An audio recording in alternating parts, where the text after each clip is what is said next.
Hello guys, welcome और welcome back to my channel twisted कहानियां। मेरा नाम है कनिका और आज मैं आपको कहानी सुनाने वाली हूँ सेमेंथा वॉलफोर्ड की। ये एक बहुत ही अजीब सी, एक बहुत ही स्ट्रेंज सी कहानी है। सेमेंथा जो कि एक बहुत ही फेमस यूट्यूब स्टार बनना चाहती थी, वो अंत में बहुत ज्यादा फेमस तो हुई लेकिन एक स्टार नहीं बन पाई। उसके साथ क्या हुआ ये हम आज की अपनी स्टोरी में जानेंगे। तो सीधे शुरू करते हैं हम अपनी आज की स्टोरी। समैंथा का जन्म हुआ था 28 अगस्त 1989 में और उसके तीन भाई बहन थे जिनमें वो सबसे बड़ी थी। उसकी माँ का नाम था रोजी वॉलफोर्ड और इसके एग्जैक्ट बर्थ प्लेस के बारे में कोई जानकारी नहीं है। ना ही इस बात की जानकारी मिली है कि समैंथा कहाँ पर पली बड़ी थी। बस ये बताया जाता है कि वो माउंट प्लेजेंट टेक्सास में अपनी फैमिली के साथ रहा करती थी। उसके बारे में बताया जाता है कि वो बहुत ज्यादा बबली थी, बहुत ज्यादा फ्रेंडली थी और ज्यादातर लोग उसको काफी पसंद किया करते थे। उसके यूट्यूब वीडियोस अगर आप देखेंगे तो वाकई में आपको ऐसा लगेगा कि वो काफी आउटगोइंग थी, काफी टॉकेटिव थी और बहुत ज्यादा ओपन थी। हालांकि किसी का यूट्यूब चैनल देखकर, किसी के वीडियोस देखकर आप उसको पूरी तरह से जज नहीं कर सकते, लेकिन उसके बाद भी अगर आप उसके वीडियोस देखेंगे तो आप पाएंगे वो काफी एक्सट्रोवर्ट लगती है, बहुत ज्यादा कॉन्फिडेंट लगती है और एक नॉर्मल पर्सन लगती है। यानी कि जो एक नॉर्मल बबली लड़की होती है वो वैसी ही लगती है। Hey YouTube, I just posted a video probably like 10 minutes ago. Hey guys, we're doing the mommy tag. Hey guys, I'm just kind of posting a vlog about what's been going on with me. हालांकि ना सिर्फ उसके videos देखकर बल्कि अगर हम उसकी family की बात सुने तो वो भी डिस्क्राइब करते हैं कि वो बहुत ज्यादा नर्चरिंग थी, बहुत ज्यादा मदरली थी और एक बहुत ही कम उम्र से समंथा को पता था कि उसको क्या करना है, उसको जिंदगी में आगे क्या चाहिए। उसको शुरू से ही पता था कि आगे चलकर वो एक माँ बनना चाहती है, यानी कि उसको अपनी फैमिली शुरू करनी थी। और जब वो 19 ईयर्स ओल्ड थी तब ये उसका सपना सच हो गया, क्योंकि वो अपने हाई स्कूल बॉयफ्रेंड से प्रेग्नेंट हो गई। हालांकि ये उसके लिए एक शौक था, भले ही वो इससे खुश भी थी, लेकिन ये उसके लिए एक झटका भी था। और उससे भी बड़ा झटका ये था जब उसे ये पता चला कि उसके ट्विंस होने वाले हैं। उसका जो बॉयफ्रेंड था उसने इसका साथ दिया, लेकिन इनका ये जो साथ था ये केवल 2 सालों तक ही चला। इसके बाद इसका जो बॉयफ्रेंड था, क्योंकि वो एक हस्बैंड मटेरियल नहीं था, वो एक अच्छा फादर भी साबित नहीं हुआ, इसी कारण से उसने समैंथा को और अपने दोनों बच्चों को छोड़ दिया और इनको छोड़कर चला गया। अब जो समैंथा थी वो एक सिंगल मॉम बन चुकी थी और उसको अपने दोनों बच्चों को सपोर्ट करना था। समैंथा ने अपने एक यूट्यूब वीडियो में बताया कि वो एक साथ 3 जॉब कर रही है और साथ ही वो अपना कॉलेज भी पूरा कर रही है और इसके साथ ही वो अपने ट्विन बच्चों को भी संभाल रही थी। अब उसकी ये 3 जॉब्स क्या थी ये तो मुझे नहीं पता, बस एक जॉब के बारे में पता है और वो ये थी कि वो न्यू बॉर्न फोटोग्राफर थी। यानी कि ऐसी फोटोग्राफर जो कि छोटे बच्चों की, बहुत ही छोटे बच्चों की फोटोज लिया करती थी, फोटोज खींचा करती थी एज अ प्रोफेशन। तो अब फिलहाल समैंथा जॉब्स कर रही थी, अपने बच्चों को संभाल रही थी, पढ़ाई कर रही थी और इसी दौरान वो एक नए व्यक्ति से मिलती है जिसका नाम था अर्नी इबारा। ये लोग फेसबुक पर मिलते हैं और जल्दी ही इन दोनों के बीच में अच्छी खासी दोस्ती हो जाती है। अर्नी का जन्म हुआ था क्रिसमस डे के दिन 1985 में और इसका जन्म हुआ था माउंट प्लेजेंट टेक्सास में। अर्नी के बारे में बताया जाता है कि वो एक बहुत ही ज्यादा केयरिंग पर्सन था। वो किसी के लिए भी कुछ भी करने के लिए तैयार हो जाता था, यानी कि वो बहुत ज्यादा हेल्पफुल था और लोग उसको बहुत ज्यादा पसंद करते थे। लोग उसको रिलायबल मानते थे और साथ ही अर्नी बहुत ही ज्यादा इंटेलिजेंट भी था। वो उन बच्चों में से था स्कूल के जिनको सुपर स्मार्ट माना जाता है। वो एक बुकवॉर्म था, यानी कि किताबी कीड़ा था, उसको किताबें पढ़ने का बहुत ज्यादा शौक था। कई बार वो रात रात भर किताबें पढ़ता रह जाता था। इसके अलावा उसको कंप्यूटर टेक्नोलॉजी के बारे में भी बहुत अच्छी खासी नॉलेज थी।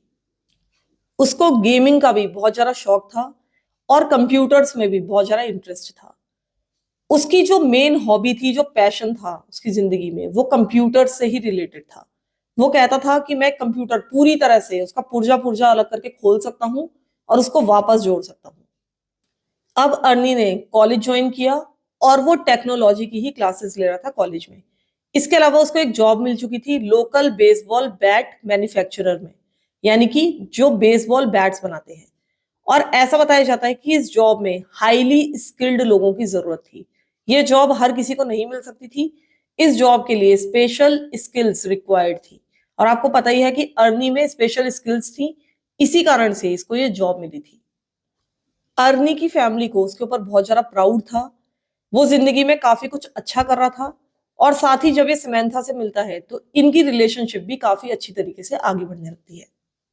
इन लोगों के कई सारी चीजों में सेम इंटरेस्ट थे, जैसे कि इन दोनों को ही टैटूज बनवाने का, पियर्सिंग्स कराने का बहुत ज्यादा शौक था। वो साथ में टैटू पार्लर्स जाया करते थे, टैटूज बनवाया करते थे, पियर्सिंग्स कराया करते थे। तो इस तरह से इनका जो रिश्ता था वो आराम से आगे बढ़ता जा रहा था। कई बार समंथा अपने और अर्नी के रिलेशनशिप के बारे में अपने यूट्यूब चैनल पर बात किया करती थी। उसके अच्छे और बुरे पक्ष दोनों ही बताया करती थी। वो अपने यूट्यूब चैनल पर बहुत ही ज्यादा ओपन थी। और एक बात मैं आप लोगों को बता दूं कि अभी तक ये दोनों फेस टू फेस मिले नहीं थे, यानी कि अर्नी और समंथा अभी तक मिले नहीं थे। बस इन लोगों ने ऑनलाइन ही एक दूसरे को देखा था और बातचीत की थी। ये अपने यूट्यूब चैनल में आकर इस बारे में भी बात करती है। समंथा का जो फोन था वो एक तरह से उसकी जिंदगी थी। उसकी सोशल मीडिया पर वो पूरी तरह से ओपन थी और उसको हमेशा ऐसा लगता था कि अपनी हर बात उसे ऑनलाइन आकर शेयर करनी चाहिए। और ये समंथा की लाइफ का एक बहुत ही इंपॉर्टेंट एस्पेक्ट था। लेकिन ये चीज अर्नी को बिल्कुल पसंद नहीं थी। अर्नी एक बहुत ही प्राइवेट पर्सन था। उसको बिल्कुल पसंद नहीं था कि उसकी प्राइवेट चीजें इस तरह से यूट्यूब पर शेयर की जाएं या ऑनलाइन शेयर की जाएं। इस चीज को लेकर इनके बीच में थोड़ा बहुत विवाद भी था, लेकिन कुछ खास नहीं, इसके बारे में ज्यादा जानकारी नहीं है। अब इनकी रिलेशनशिप इसी तरीके से आगे बढ़ती रही। धीरे धीरे इन लोगों ने डेट करना भी शुरू कर दिया।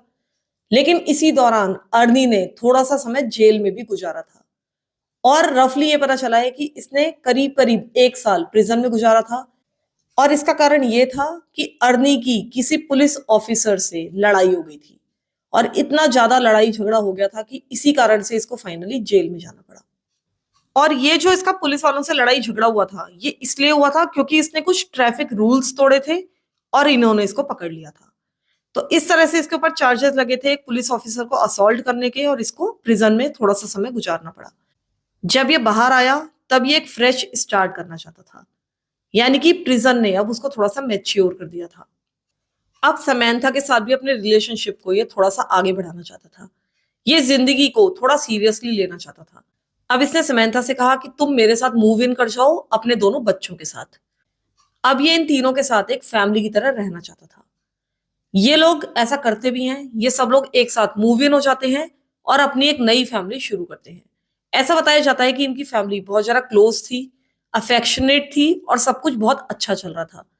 समंथा ने अपने YouTube वीडियोस में बताया भी है कि अर्नी उसके बच्चों को अडॉप्ट करना चाहता है।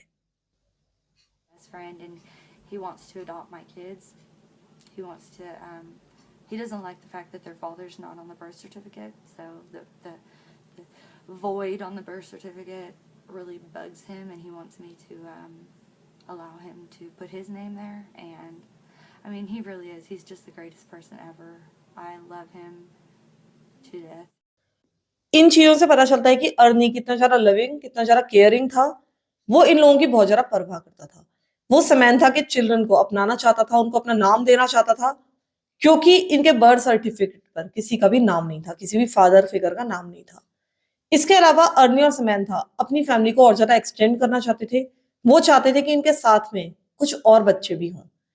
इसके बाद जल्दी ही समंथा एक बार फिर से प्रेग्नेंट हो गई और अजीब सी बात ये थी कि इस बार भी उसके ट्विंस होने वाले थे, यानी कि जुड़वा बच्चे होने वाले थे।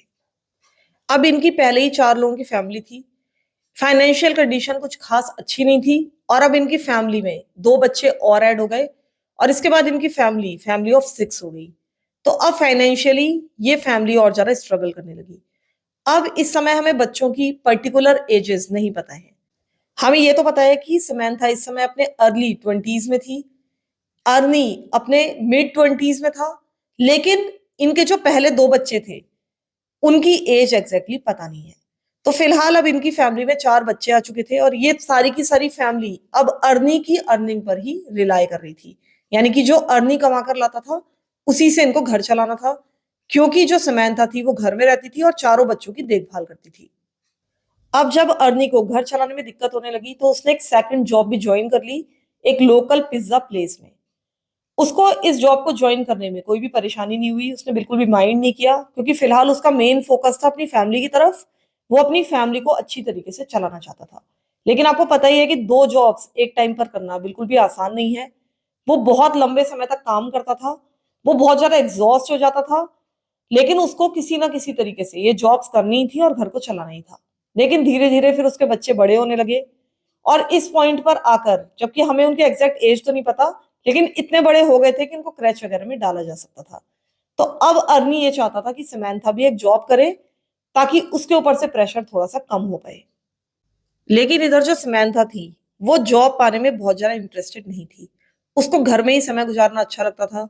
उसको जॉब पर जाना ऐसा लगता है कि बिल्कुल पसंद नहीं था। हालांकि वो अपने यूट्यूब वीडियोस में जॉब्स के बारे में बात करती है कि मैं 3 जॉब्स कर रही थी, मैंने बच्चों को संभाला, लेकिन ये सारी की सारी वो पास्ट जॉब्स की बात कर रही थी।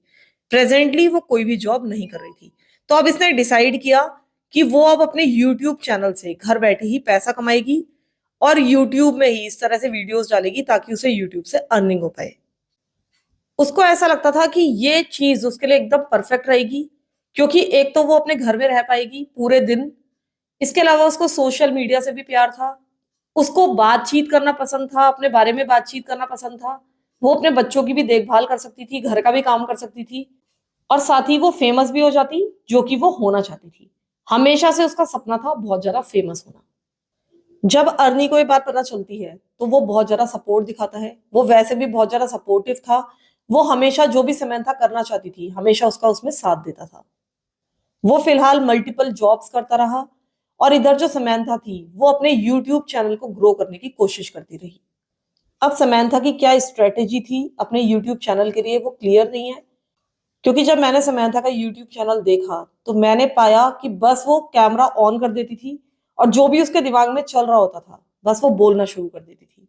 इस तरह के बहुत सारे वीडियोस उसके चैनल पर मौजूद हैं।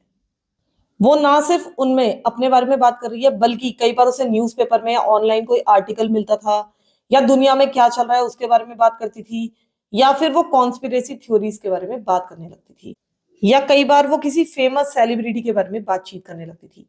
कई बार तो वो एक आर्टिकल उठाती थी और उसको अपने यूट्यूब चैनल में अपने वीडियो में पढ़ने लगती थी और उसके बाद उस पर अपना रिएक्शन देती थी। यानी कि एक तरह से वो बीच बीच में रिएक्शन वीडियोस भी बनाती थी। उसने बहुत सारे चाइल्ड अब्यूज के मुद्दे भी अपने वीडियोस में उठाए हैं। हालांकि ऐसा नहीं है कि उसके चैनल का मेन नीश था ये, लेकिन फिर भी वो इसके बारे में बात किया करती थी। इसके अलावा उसने बीच बीच में मेकअप ट्यूटोरियल्स भी दिए हैं अपने चैनल पर। कई बार उसने व्लॉग स्टाइल के भी वीडियोस बनाए हैं, कई जगह की फुटेज दिखाई है, कई बार उसने टैटू वीडियोस दिखाए हैं, पियर्सिंग करते हुए वीडियोस दिखाए हैं, लेकिन उसके चैनल का कोई भी सिमिलर कंटेंट नहीं है। वो कुछ भी कभी भी किसी भी तरह के वीडियोस बना दिया करती थी। ये 2012 की बात है। उस समय यूट्यूब एक बिल्कुल डिफरेंट प्लेस हुआ करता था। लोगों के ऊपर बहुत ज्यादा प्रेशर नहीं था कि बहुत अच्छे वीडियोस बनाएं या किस तरह से एडिटिंग करें या बैकग्राउंड का ध्यान रखें। वो किसी भी तरीके से यूट्यूब पर काम कर रहे थे, क्योंकि उस समय यूट्यूब बिल्कुल भी क्राउडेड नहीं था और बहुत सारे क्रिएटर्स ऑनलाइन मौजूद नहीं थे। और इसी कारण से उस समय यूट्यूब पर ग्रो करना थोड़ा सा आसान था आज के मुकाबले। लेकिन उसके बाद भी समंथा का चैनल बिल्कुल भी ग्रो नहीं हो पा रहा था, मतलब उस गति से ग्रो नहीं हो रहा था जिसकी उसको उम्मीद थी। अगर वो थोड़ी सी स्ट्रेटेजी लगाती, थोड़ा सा अपने वीडियोस को बेटर करती, तो वो वीडियोस को बहुत ज्यादा बेहतर बना सकती थी और फेमस हो सकती थी। लेकिन उसके वीडियोस बिल्कुल रैंडम थे और उनकी कोई भी स्ट्रेटेजी नहीं थी और इसी कारण से उसका चैनल ग्रो नहीं हो पाया। इधर जो अर्नी था वो लगातार मल्टीपल जॉब्स कर रहा था, पैसा कमा रहा था, अपनी फैमिली को सपोर्ट कर रहा था और वो कहीं ना कहीं समंथा के प्रति भी बहुत ज्यादा अभी भी सपोर्टिव था। लेकिन उसके बाद भी अब वो फेडअप होने लगा था। उसको अब लगने लगा था कि समंथा को यूट्यूब चैनल का पीछा छोड़ना चाहिए, बाहर निकलना चाहिए और जॉब करनी चाहिए। हालांकि जो समंथा थी वो लगातार अपने यूट्यूब चैनल को ग्रो करने की कोशिश कर रही थी, लेकिन उससे कोई भी फायदा नहीं हो रहा था। इसके अलावा एक बात और थी और वो ये थी कि समंथा अपने हाउस चोर्स को भी नेग्लेक्ट कर रही थी। वो घर का भी काम नहीं कर रही थी, हमेशा उसका घर डर्टी रहता था, बिल्कुल भी साफ सफाई नहीं रहती थी, घर फैला रहता था। और जब 2-2 3-3 जॉब करके अर्नी अपने घर वापस लौटता था तो वो पाता था कि घर बहुत ज्यादा गंदा है। ये देखकर भी उसको बिल्कुल अच्छा नहीं लगता था।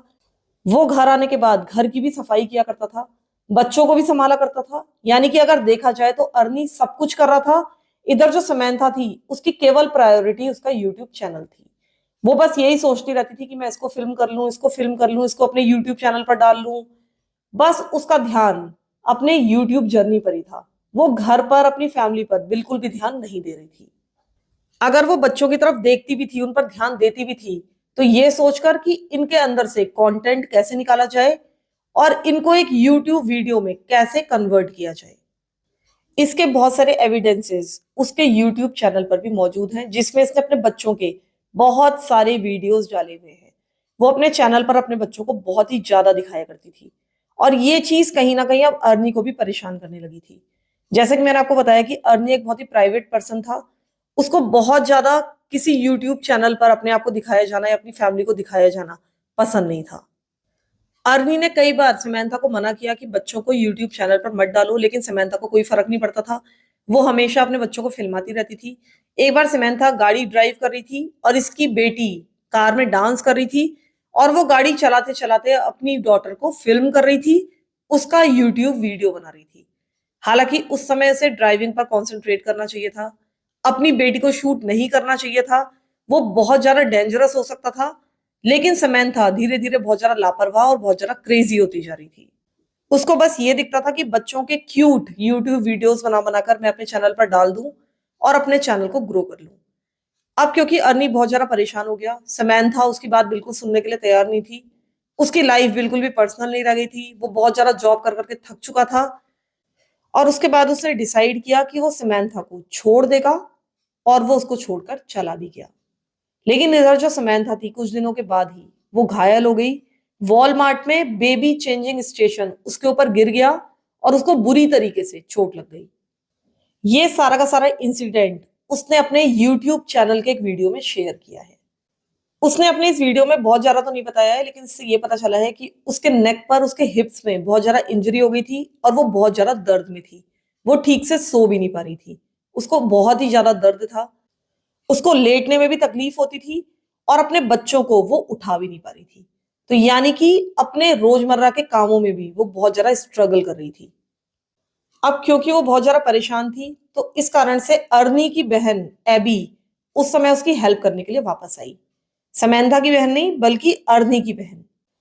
वो अब फिलहाल समंथा के साथ रही, उसको बहुत ज्यादा हेल्प किया, लेकिन इसी दौरान ऐसा बताया जाता है कि समंथा मेंटली बहुत ज्यादा स्ट्रगल करने लगी थी। वो मानसिक रूप से बहुत ज्यादा परेशान थी। वो इस कारण परेशान थी क्योंकि एक तो उसे चोट लग गई थी, वो तो चलो एक अलग चीज है, लेकिन ज्यादा परेशानी उसे इस चीज की थी क्योंकि उसका यूट्यूब चैनल ग्रो कर ही नहीं पा रहा था। उसके एग्जैक्टली उस समय कितने सब्सक्राइबर थे ये तो मुझे पता नहीं है, लेकिन डेफिनेटली उसके 100 से भी कम सब्सक्राइबर्स थे और उसको एक वीडियो पर 100 व्यूज भी नहीं आते थे। अब अर्नी को जब पता चला कि समंथा को चोट लग गई है, वो बहुत ज्यादा स्ट्रगल कर रही है, तो उसने उसको एक और मौका देने का डिसीजन लिया।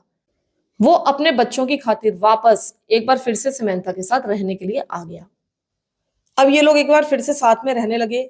एक बार फिर से अर्नी समंथा की बहुत ज्यादा हेल्प करने लगा, लेकिन कुछ समय के बाद ही समंथा को पता चला कि वो एक बार फिर से प्रेग्नेंट हो गई है और इसके बारे में उसने अपने यूट्यूब चैनल में बात भी की है। उसने बताया कि अर्नी और मैं दोनों ही इस बच्चे को फिलहाल नहीं चाहते, ये टाइम बहुत ज्यादा कठिन है और इस समय एक और बच्चे की जिम्मेदारी उठाना बहुत ही ज्यादा डिफिकल्ट है। Well, yeah. No, I'm not exactly excited about this.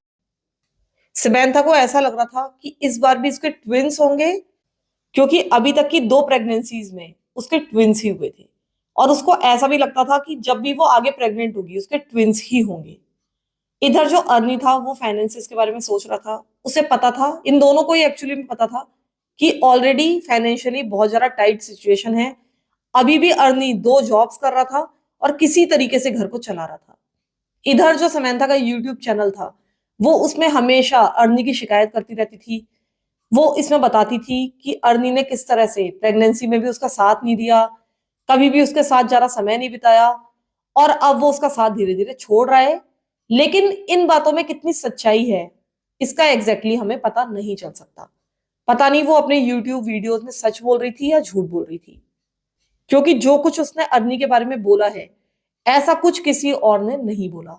हर कोई अर्नी की तारीफ ही करता है। ऐसा लगता है कि अपने वीडियोस में ये चीजों को बढ़ा चढ़ाकर बोल रही थी और बहुत ज्यादा ड्रामेटाइज कर रही थी ताकि एक बहुत ही इंटरेस्टिंग यूट्यूब वीडियो बने और इसके साथ ही ये अपने छोटे मोटे आर्ग्यूमेंट्स जो कि समंथा और अर्नी के बीच में होते थे ये भी यूट्यूब वीडियोस में शेयर करती थी। ये बहुत ही मूर्खतापूर्ण बातों पर अर्नी से लड़ा करती थी। जैसा कि मैंने आपको पहले बताया था कि अर्नी को ऑनलाइन गेम्स खेलने का, कंप्यूटर गेम्स खेलने का बहुत ज्यादा शौक था। तो वो एक गेम खेला करता था जिसमें अर्नी का ऑनलाइन एवेटार एक दूसरी फीमेल गेमर के एवेटार से शादी करता है। इस तरह का वो कोई गेम था, जिसका नाम तो मुझे नहीं पता वो फीमेल गेमर कौन थी, लेकिन इस तरह का गेम ये लोग ऑनलाइन खेला करते थे और ये चीज समंथा को बिल्कुल भी पसंद नहीं थी। इस तरह की चीजों पर वो लगातार अर्नी से लड़ाई झगड़ा किया करती थी। हो सकता है कि उसे अर्नी पर शक हो कि उसका कहीं और अफेयर चल रहा है, या उसको कहीं ना कहीं ऐसा खतरा हो कि अर्नी उसको छोड़कर चला जाएगा। लेकिन इन चीजों के कोई भी सबूत नहीं है कि अर्नी का कहीं भी कोई अफेयर चल रहा था। फाइनली समंथा एक और बच्चे को जन्म देती है और उस बच्चे के जन्म के साथ ही इनके रिलेशनशिप थोड़े से बेहतर होते हुए दिखाई देते हैं। इस बार समंथा ने केवल एक ही बच्चे को जन्म दिया था, इस बार उसके ट्विंस नहीं हुए थे। इस बार इनके संबंध थोड़े अच्छे होते चले जाते हैं और फाइनली समंथा और अर्नी डिसाइड करते हैं कि हम लोग शादी कर लेंगे।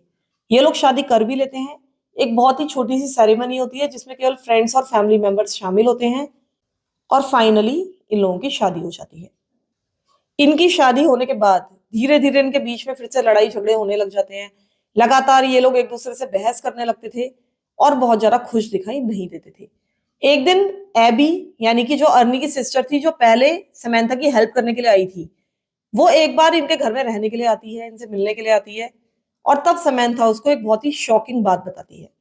वो इसको बताती है कि अर्नी ने पिछली रात एक आर्ग्यूमेंट के दौरान समंथा की पिटाई की है, उसके ऊपर हाथ उठाया है और वो एबी को ब्रूजेस भी दिखाती है, नील के निशान भी दिखाती है जो कि उसके हाथों पर थे।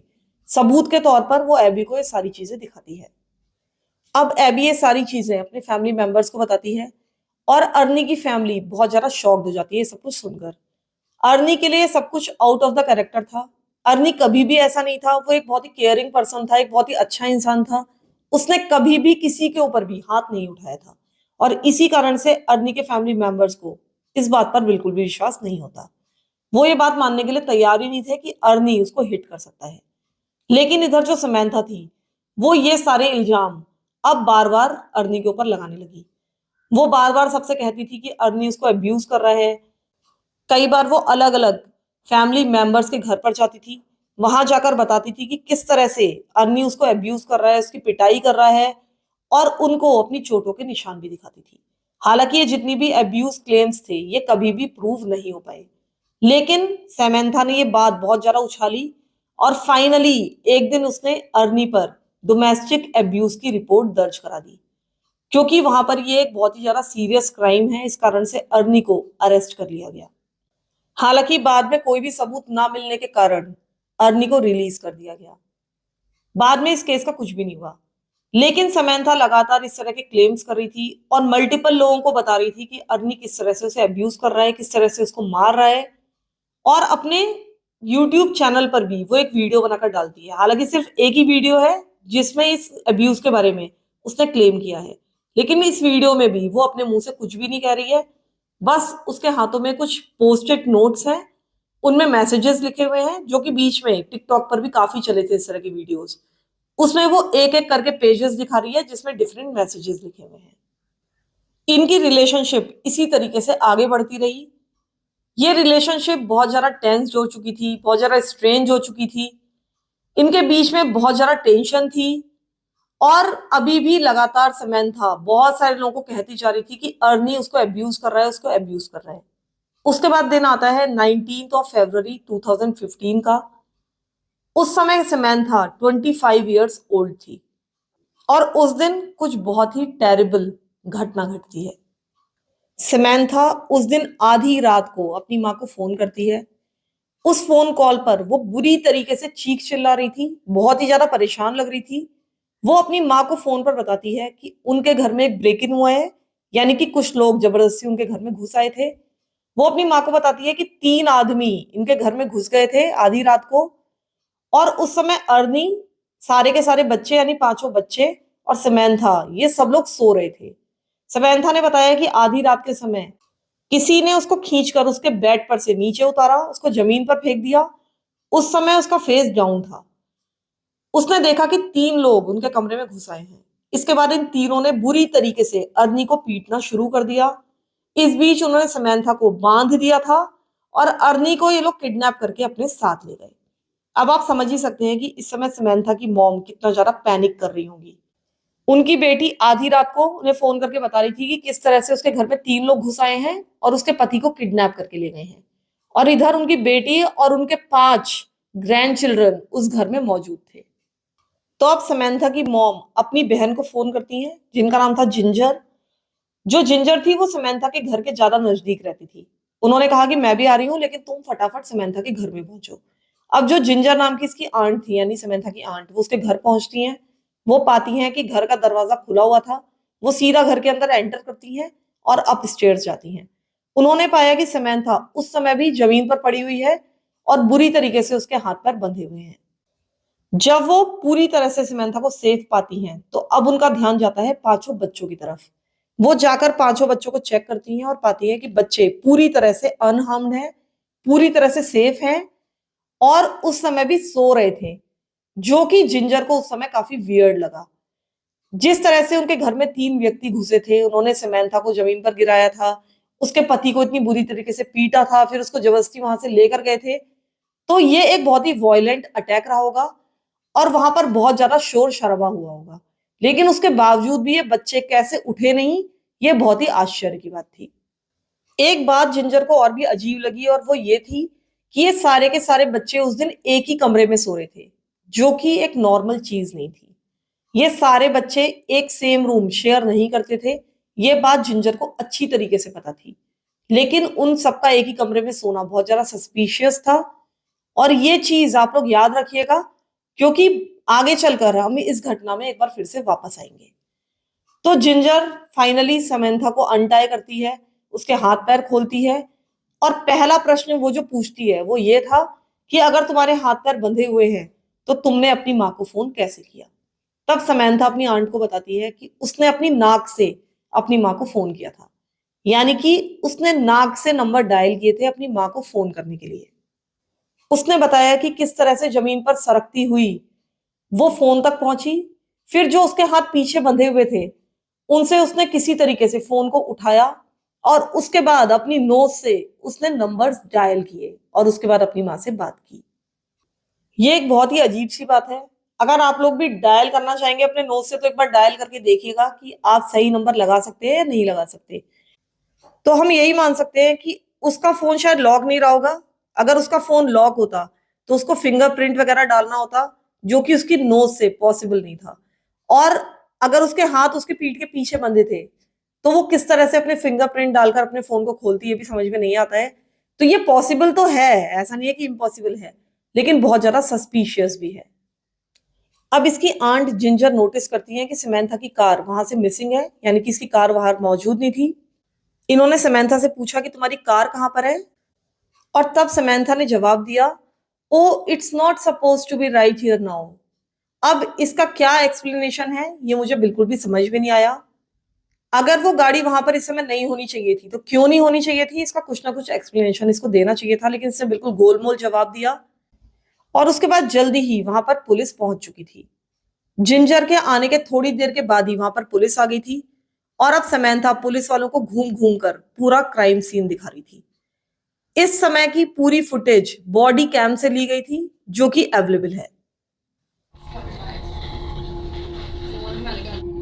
What they have you tied up with? Upstairs, I don't even know what it was. Come show me where it was. Don't touch it. Just That was around my ankles. what was that originally? They got that out of my top drawer. It was Was a that dress. a dress and the ribbon? The ribbon they had with them. Okay, they brought that pink ribbon with them, or did it come from out of there? They may have got it out of there before they woke us up. They were using this to tie him up with. I don't know what this is, but they were using that to tie him up with. Okay. अब police वाले पूरे के पूरे crime scene को देख रहे थे, लेकिन उन्हें यहाँ पर कुछ ना कुछ गड़बड़ लग रही थी। पुलिस वाले बहुत सारे क्राइम सीन्स पर जाते हैं और उनको पता है कि क्राइम सीन्स जनरली कैसे दिखते हैं। इस क्राइम सीन को देखकर ऐसा बिल्कुल नहीं लग रहा था कि यहाँ पर कोई ब्रेक इन हुआ है, कोई किडनैप हुआ है और यहाँ पर किसी भी तरह का कोई भी स्ट्रगल हुआ है। इसके अलावा ये बात भी बहुत ही वियर्ड थी कि इस घर से कुछ भी चुराया नहीं गया था। अब ये 3 आदमी इतना रिस्क लेकर आधी रात को इस घर में घुसे अर्नी को किडनैप करने के लिए, लेकिन उन्होंने इस घर से कुछ भी नहीं चुराया। उन्होंने समंथा के साथ कोई असॉल्ट भी नहीं किया। तो इसका कोई भी कारण समझ में नहीं आ रहा था कि ये 3 आदमी इस घर में आखिर घुसेंगे क्यों। इस घर को सिर्फ एक ही डैमेज हुआ था और वो ये था कि दरवाजे को बाहर से लात मारी गई थी। अब पुलिस वालों को ये फीलिंग आ रही थी कि इस क्राइम सीन को स्टेज किया गया है और इस कारण से वो समंथा को क्वेश्चनिंग के लिए ले गए और इससे पूछा गया कि आखिर यहाँ पर क्या हुआ था। तब समंथा ने इनको बताना शुरू किया कि आखिर उस रात वहां पर हुआ क्या था। लेकिन उसने आगे क्या बताया, इस केस में आगे क्या हुआ, मैं आपको नेक्स्ट पार्ट में बताऊंगी, क्योंकि ये स्टोरी काफी लंबी हो जाएगी और फिर यूट्यूब में अटक जाएगी। तो इसका नेक्स्ट पार्ट मैं कल या परसों में ले आऊंगी। तब तक के लिए आप इस वीडियो को लाइक कर दीजिए, मेरे दूसरे चैनल को भी सब्सक्राइब कर लीजिए। उसके वीडियोस का लिंक आपको या तो स्क्रीन पर दिख रहा होगा और या फिर मैं पिन कमेंट्स पर भी डाल दूंगी। आप वीडियोस को भी देख लीजिए और चैनल को भी प्लीज सब्सक्राइब कर लीजिए। तब तक के लिए thank you so much for listening to my stories. Thank you so much.